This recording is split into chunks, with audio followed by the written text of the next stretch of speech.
رمضان المبارک کی آمد سے قبل آپ نے صحابہ اکرام کو خطبہ دیا. سرکار نے فرمایا لما اقبل شہر رمضان سبحان اللہ ماذا تستقبلون ماذا یستقبلکم.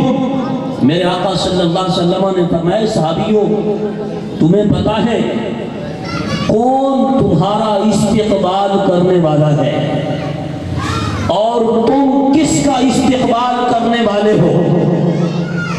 حضرت عمر رضی اللہ تعالیٰ عنہ نے عرض کی بِأَبِي أَنْتَ وَأُمِّي یا رسول اللہ وَوَحْيٌ نَزَلَ أَوْ عَدُوٌّ حَضَرَ.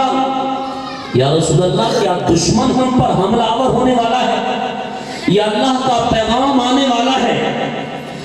لا ولیکن شہر رمضان.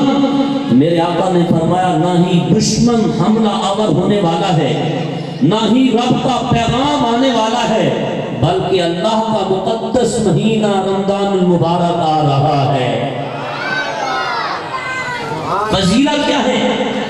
یغفر اللہ تعالی فی اول لیلۃ لکل اہل ہذہ القبلہ. فرمایا جیسے ہی رمضان المبارک جلوہ گر ہوتا ہے پہلی ہی رات میں اللہ تعالیٰ اہل قبلہ یعنی جتنے بھی مسلمان ہیں سب مسلمانوں کی مغفرت فرما دیتا ہے.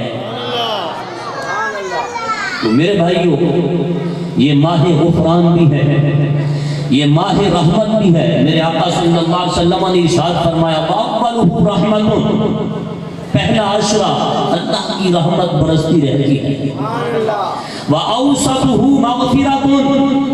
فرمایا درمیانی عشرہ اللہ کی مغفرت کا عشرہ ہے. وَآخِرُهُ عِتْقٌ مِّنَ النَّارِ. اور آخری جو عشرہ ہے جہنم سے آزادی کا عشرہ ہے.